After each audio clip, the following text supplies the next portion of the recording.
Pansin sa lahat ng sasakyang pandagat sa Golpo ng Tersico at dagat ng Oman. Abiso ito mula sa hukbong dagat ng SEPA. Ang pagtawid sa kipot ng Ormuz ay pinapayagan lang kung may pahintulot mula sa hukbong dagat ng SEPA at sa mga itinakdang ruta. Kung may sinumang sasakyang pandagat na magtatangkang tumawid sa kipot nang walang aming pahintulot, naka-off ang AIS o lumihis sa mga itinakdang ruta, siya ay mananagot sa anumang magiging bunga ng anumang panganib. Nagpaalam na ang hukbong dagat ng SEPA. Inihahanda ni Trump ang ganti habang inaatake ng Iran ang barko sa kipot ng Ormuz. Ang barkong pangkardamento na Ever Lovely na may bandila ng Singapore ay tinamaan malapit sa baybayin ng Oman sa mahalagang lugar ng pandaigdigang kalakalan ng enerhiya.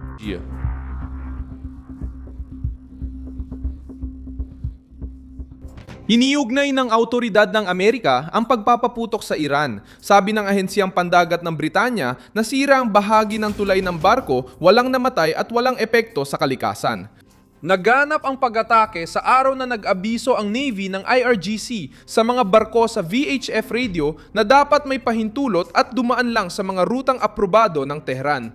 Si Trump na yon ang nasa sentro ng tugon habang ipinapakita ng Central Command ng Estados Unidos ang mga F-16 fighter jets na nagpapatrolya. At si Marco Rubio ay pinatindi ang kanyang paninindigan laban sa anumang pagtatangkang maningil ng bayad sa pagdaan, buwis o kontrol ng Iran sa pandaigdigang katubigan. Tinawag mong teokratikong panatiko sila. Sa palagay mo ba, akma pa rin ito sa kasalukuyang mga namumuno? Kita mo, hindi ito tungkol sa paniniwala ko lang. Katotohanan ito. Ang ibig kong sabihin, ang sistema ng Iran ay pinamumunuan ng mga kleriko, mga radikal na kleriko. Ganito ito pinamunuan noon at ganito pa rin ito pinamumunuan hanggang ngayon. Gayon ka man, kailangan din nating pamahalaan ang geopolitika ng sitwasyon. May isa pa, kung binago nila ang kanilang pag-iisip o binago nila ang kanilang paglapit sa Estados Unidos at sa kanilang mga kapitbahay. Kaya bigyan natin ito ng pagkakataon na gumana. Baka nagbago na yon. Ako, hindi ko sinasabing nagbago na. Sinasabi ko lang na gusto ng Pangulo na tuklasin kung ganoon nga ba. At kung ganoon, malalaman natin. Pero hindi natin malalaman based sa sinasabi nila. Malalaman natin based sa ginagawa nila. Ano ang gagawin ni Trump? Bakit naglakas loob ang Tehran umatake sa barko? Sasabihin ko, lahat ng yan. Kung gusto mo ng ganitong klaseng diretsong nilalaman na walang paligoy-ligoy, mag-subscribe ka na dahil dito may ganitong video araw-araw. Tinamaan ang barkong Ever Lovely habang tumatawid sa isa sa pinakasensitibong reyon sa mundo. Ang kipot ng Hormuz ang naguugnay sa Persian Gulf at Gulf of Oman at dito dumadaan ang malaking bahagi ng daloy ng langis at gas na nagsusuplay sa iba't ibang bansa. Dahil dito, bawat putok, banta sa radyo at naharang na ruta ay agad nagdudulot ng reaksyon sa mga merkado, hukbong dagat at mga kansilyeriya. Ang naiulat na pag-atake nitong Huwebes ay hindi nangyari ng walang dahilan. Nangyari ito matapos ang ilang linggo ng digmaan, blockade, memorandum, negosasyon at magkasalungat na senyales sa pagitan ng Washington at Tehran. Sinubukan ng IRGC magpatupad ng simpleng lohika. Makakadaan lang ang barko kung susunod sa rutang aprobado ng Iran. Ipinadala ang utos sa pamamagitan ng radyo, direkta sa mga barko. Sa praktika, sinusubukan ng rehimen na lumika ng isang paralel na autoridad sa isang internasyonal na daanan. Diyan nagiging pagsubok ng lakas ang krisis, lampas sa diplomatikong usapan. Kung susundin ng mundo ang patakarang ito, magkakaroon ng kontrol ang Tehran sa kargamento, oil tanker, seguro, daungan at presyo. Kung tutugon ng Washington, tataas ang panganib ng sagupaan militar. Nagsimula ang tugon ng Amerika noong 2014 sa dalawang paraan. Sa larangan ng militar, inanunsyo ng CENTCOM ang pagpapalipad ng mga F-16 fighter jets sa pagpapatrolya sa gitnang silangan.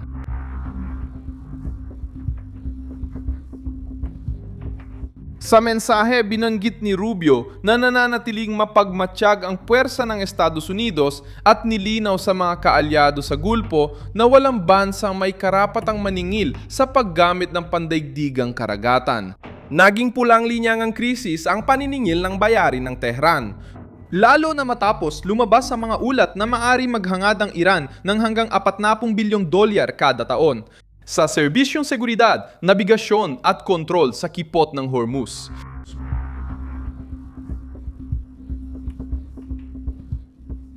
Gumaya rin ang Konseho ng Kooperasyon ng Golpo sa parehong direksyon. Sa pagpupulong sa Manama, Bahrain, hiniling ng mga ministro mula sa Golpo at Estados Unidos na isama sa pangmatagalang kapayapaan ang usapin sa ballistic missile, drone at mga grupong kaalyado at suportado ng Tehran. Mabigat ang mensahe dahil hindi lang ito tumutok sa isyu ng nuklear. Gusto ng mga bansang Arabe na makita ng kasunduan ang buong problema. Hindi lang sentripuga ang ginagamit ng Iran para magbanta. Nananakot sila gamit ang milisya, rocket, drone, daungan, rutang pandagat at pananakot sa enerhiya. Tinarget din ni Rubio ang pera. Ang ikinababahala sa Washington at sa mga kaalyado ay baka ang anumang pinansyal na kaluwagan ay maging gatong para sa mga proxy, misil at mga bagong banta. Dahil dito, sinabi ng mga autoridad ng Amerika na hindi direktang mapupunta sa gobyerno ng Tehran ang nakapirming pondo ng Iran.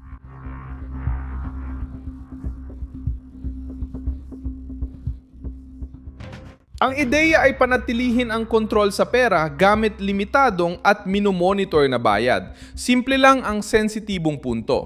Ang madaling pagpapalaya ng pondo ay makakatulong sa pananalapi ng rehimen at magbubukas ng daan sa mas maraming hindi direktang aksyong militar sa reyon. Tumugon ang Tehran sa loob at labas.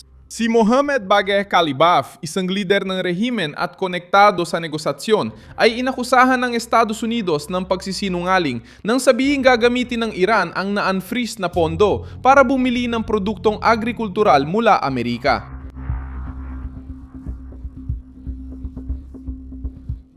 Ipinapakita ng pahayag ang labanan sa naratibo kung saan ibinebenta ng Washington ang pagpapalaya bilang kontroladong mekanismo, hindi direktang paglipad ng rehimen. Ipinapakita ng Tehran ang kasunduan bilang sariling tagumpay at itinatanggi ang imahe na tinanggap nilang perang may tatak ng mga Amerikano. Ipinakita rin ng labanan na ito ang mga bitak sa loob ng rehimen. Sa mga balitang kumakalat, si Kalibaf ay inakusahan ng mga mahihigpit na sektor na sumusulong sa mga negosasyon at mga desisyon ng tigil putukan na hindi naayon na may mga linyang iniugnay sa kataas-taasang pinuno. Mahalagang alitang ito dahil kahit nagpapakita ng pagkakaisa ang Iran, ang negosasyon kay Trump ay tungkol sa kapangyarihan, pera, ideolohikal na pagmamataas at kontrol sa militar. Kapag nahahati ang rehimeng, lumalakas ang palabas na presyon. Kapag naiipit sila, bumabawi sila sa agresibong kilos, gaya ng pagbabanta sa dagat. Habang mainit ang Hormuz, nadamay din ang Timog Lebanon sa krisis. Ayon sa IDF, napatay nila ang 6 na miyembro ng Hezbollah na nagbanta sa mga sundalong Israeli.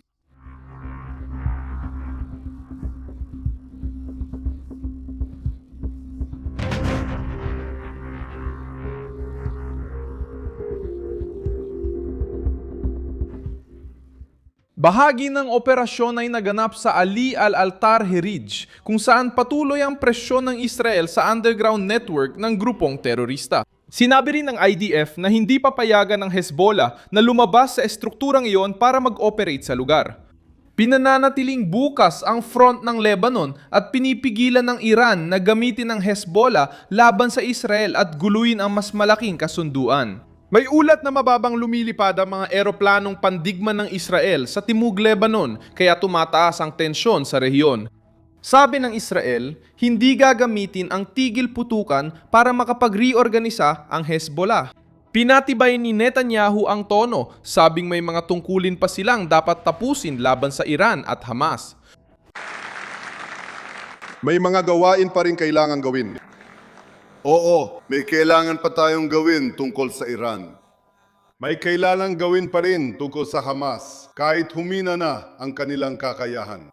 Alam nilang ilang linggo nang lumipas, sa paggabay ko ng Ministro ng Depensa at Hepe ng Estado Mayor, ay napatay namin ang ilan sa mga arkitekto ng massacre. Sa katunayan, ang komandante ng Hamas, As al-Aldin al-Haddad. At alam niyo ba kung ano ang naging sagot ng Hamas? Ano ang naging sagot ng Hamas? Wala. Walang bala, walang rocket, wala talaga. Dahil marami tayong nagawa. Pero marami pa rin kailangan gawin tungkol sa Hamas, pati na rin sa Hezbollah at pati na rin sa mga drone. Pinagtatrabahuan namin ito ng buong lakas, ng buong enerhiya. Ipinaliwanag niyang hindi pa tapos ang digmaan para sa Israel hanggat may mga armadong grupo ng Tehran at banta pa rin ng Hamas sa Gaza.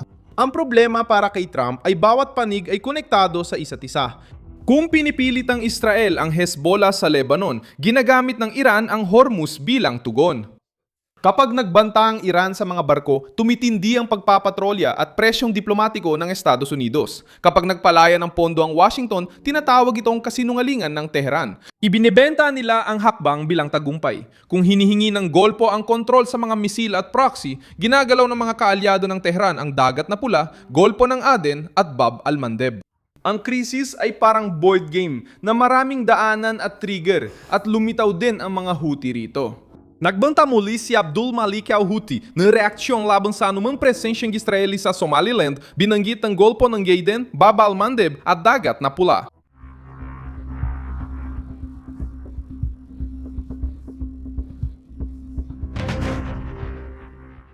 Ipinapakita ng banta kung paano pinalalawak ng grupong konektado sa Iran ang pressure sa dagat lampas Hormuz. Ang pagsusuri na umiikot tungkol sa paglapit ng Russia, Iran at Yemen ay pumapasok sa ganitong konteksto. Hindi lang ito tungkol sa barkong tinamaan, kundi pagtatangkaring palibutan ang mga estratehikong rutang pangkalakalan mula sa iba't ibang panig. Sumali si Reza Pahlavi, kalaban ng rehimeng Iranian na nasa pagpapatapon sa usapan at nagkomento na bawat post ni Trump ay nagbabago ng mga headline at pananaw sa politikang Iran.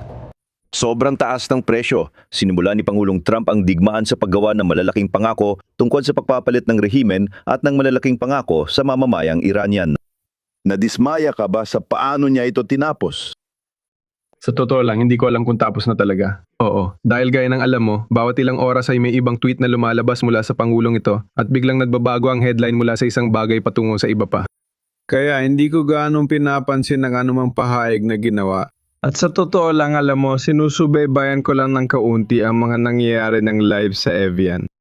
Mahalaga ang sinabi dahil ipinapakita ang pagkabalisa ng mga nais bumagsak ang rehimen. Naunawaan din niya na bawat salita ni Trump ay umaapekto sa gobyerno, oposisyon, merkado at mga kaalyado. Para sa grupong ito, ang panganib ay baka maibsan ng kasunduan ng presyon nang hindi nababaklas ang estruktura ng rehimen. Para kay Trump, ang hamon ay makakuha ng mga konsesyon nang hindi binibigyan ang Tehran ng panalong pinansyal at militar. Itinakda ng memorandum ng Estados Unidos at Ira ang isang panahon ng 60 araw para sa ligtas na pagdaan. Ang Estados Unidos at Ira ay nagtakda ng panahon. Ang memorandum.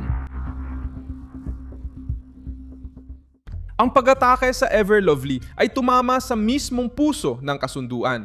Kung pinapayagan ng Tehran ang aksyon laban sa mga barko sa ligtas na pagdaan, nawawala ang tiwala. Kung hindi tumugon ang Washington, humihina ang autoridad ng Amerika. Kung labis ang tugon, pwedeng masira ang tigil putukan. Sa makitid na espasyong ito, naghahanda si Trump ng kanyang ganti gamit ang pagpapatrolya, banta sa diplomasya, presyon sa pera at pagpilit sa mga kaalyado sa Golpo na manatili sa usapan. Ang Hormuz ay naging malinaw na linya ng tunggalian. Sinusubukan ni Trump na panatilihin ang presyon nang hindi binibigay ang daan ng dagat sa Tehran. Samantala, tinatangkang gamitin ng rehimen ng Iran ang mga barko, proxy at nakapirming pera para makalamang. Ako si Milson Alves, internacionalista, at layunin kung bigyan ka ng tamang impormasyon araw-araw. Nasa video description ng mga news link. I-like at mag-subscribe sa channel na ito tapos silipin ang mga komento para maging aktibo sa komunidad ni Milson Alves.